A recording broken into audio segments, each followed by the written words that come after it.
welcome back. And it's 66 days to the FIFA World Cup in Russia. We've got two guests in the house. Chinase Boyen is here, and of course, Rotimi Akindele. Both are here in the studio this morning. Good morning, guys. Good to have you. Good morning, Cecilia. Good morning, Taya. Yeah, good morning, Chinase. Good morning, Rotimi. Morning, Taya. Yeah, morning, fantastic Cici. Weekend for you, Thank I you. imagine. Yeah, both sure. of you, actually. Fantastic weekend. Wise. Yeah, sure. Yeah. It was a very good weekend. I know. Very good. Yeah, before we delve into the disappointments and all that of the weekend, I know these guys should be happy for a particular reason. We'll ask them later, right? We know why, right? But first, we look at the World Cup. What's happening at 66 days to the FIFA World Cup in Russia. And we know how preparations has been going on. You know, Taya, we're taking a look at another stadium today. Right, final stadium we're looking at before the World Cup kicks off in Russia on June the 14th. This time we're looking at the Spartak Stadium, Cecilia. This one is of interest to Nigerians because one our opponents, that's Argentina and Iceland, will be playing there. But let's just go through a bit of profile on the Spartak Stadium. It's a 45,000 capacity and it cost $430 million to build. Only, yeah, very cheap. You'd say group games that will go down there is between Argentina and Iceland. So which is really crucial, which might end goalless. Which, I don't know, whatever it ends, hopefully it favors Nigeria. That's what Cecilia is trying to say. You also have Poland taking on Senegal in that particular stadium. Belgium, Tunisia, Cecilia, a couple of African countries playing on the Spartak pitch. You also have Serbia versus Brazil. And the stadium will also host around the 16 match. So that's it for the Spartak Stadium. 12 stadiums in total in 11 cities will host the World Cup. So that's it for that one. Let's still counting down to the World Cup in Russia. Cecilia, where do we go next? Yeah, Findi George. I mean, we've not heard from him for a while now, you know. But right now, I mean, he's supporting Team Nigeria. I mean, talking about the Super Eagles, he's supporting them to actually go ahead and surpass what they did. If you remember US in '94. We could have been in the quarterfinals, right? Yeah. We could have been. Could have. We could have. So if this crop of lads can do it, he's not too sure about that.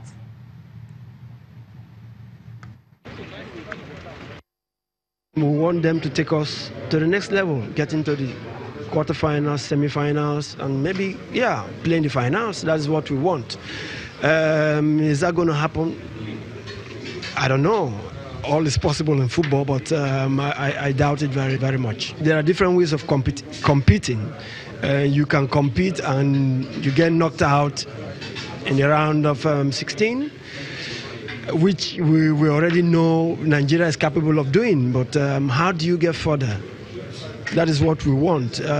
Do we have a team that can take us there? I don't know. The success of a coach lies on the players. He should play his best players, try to impact the players during the game, and with maybe making good changes and see how the team will function. Coach just having to do what he needs to do to ensure that at least they go past the second round. It's becoming too small. I mean, what do you mean? Well, let's take reactions from the guys in the house now. I mean, what do you think about Findi George? His lack of confidence in the team or what? Oh, well, you start from where we're in a group where we're the least ranked team.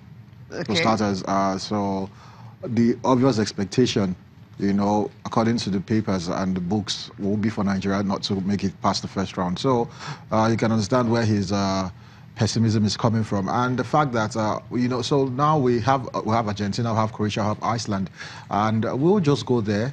I think for me, getting out of the group, that's the first victory. If we can do that, get out of the group, then from there on, anything can happen. He's talked about us getting to the second round. We've done that. Yes, we've done that 3 times, if I remember correctly. And so we'll want to take the next step. But I think one game at a time. For now, we should be focused on the game against Croatia. Okay. That's all. Rotimi? Well, somehow, everybody wants to go past the second round, especially when it comes to talking about Nigeria and the World Cup. But hey, from what we have currently, I think I'll just tilt towards what Finidi is saying. Right. Yes, you can have a good side and hopefully luck comes in and then you go all the way. But for this, maybe their aim or their goal should be, you know what, guys, let's go make it past the first round, get to the second round. Hopefully we get a good, a favorable draw in the second round. Then we can think of going straight to the quarterfinals or even the semifinals. But for now, just as Nasia mentioned, we are the least ranked team. I think one of the least ranked teams going to the World Cup proper. Right. So you have to beat tougher or bigger oppositions for you to make any headway at the World Cup in Russia. So it's, on paper, yes, we probably don't stand a chance. But I mean, it's not, I'm sure almost all Nigerians will tell you, I don't see Nigeria qualifying for the quarterfinals, but anything can happen. Yeah. Okay. What did you say now? I mean, Yeah. Okay. We'll see. We'll see. She We'll just see. said about something. that. Let her tell us. Japan are not going to the World Cup to win it. We know that for obvious reasons. But then why are they sacking their coach? That's the latest now. That's the latest. Vajilovic. Yeah, it's sacked. It's sacked. Interesting. They should have done it earlier. Why? Because Australia did theirs sometimes late last year. Okay. Theirs wasn't sacked. He said he was going to go. Somehow. The pressure was getting too much. But this what one, it was asked pressure? to You go. qualify for the World Cup and then you're still At the start, you said Japan are not going to win the World Cup. How do you Who know says that? they can't win the World You Cup? know, Japan now, won't win the World Cup. We know that. Come Just like on, we're saying guys. Nigeria. You said Nigeria Come will on, win the man. World Cup. You guys, I mean, you're not sure Nigeria will win the World Cup. Of course, I didn't say Nigeria won't win the World Cup. I just told you that. I told you that we have to focus on our first game, which is against Croatia. Why you guys were smiling and laughing at the least rank and all they were trying to justify the reason why they would not. explicitly say we will not win the World Cup. But you know we will not. Greece So I didn't know go into Japan Euro will not. 2004 thinking they will win it, did they? Or people didn't think Greece would go ahead and win Who it. are hosting? Who hosted? But guys, let's get back serious to the now. Japan Look at that, story. 66 days to the World Cup, you're sacking your head coach. Does it make sense? And you're going to bring in someone else in. That's hardly enough time to get ready. We've seen these things for a happen. major We've seen it tournament. happen. Lots of times in football. And you ask yourself, is there ever a right time to make these decisions? The whole team talked about the fact that they should have done that earlier, but they didn't do that. They decided to do it now. You still have 2 months to the World Cup. Yeah. They already have a team. So it's for the coach to come in and get them together. I mean, they could get lucky like a cover. Okay, they could get lucky. We'll see how it goes. Okay. Right, it'll be very interesting, the choice of replacements as well too. Japan are in a very, very decent group alongside Colombia, Poland, and Senegal. Obviously, we want Senegal to advance in that group. Of course, and Poland also. Why Poland? What has Poland got to do with us? All right. That's it for this segment. Okay, what will go next is the Commonwealth Games.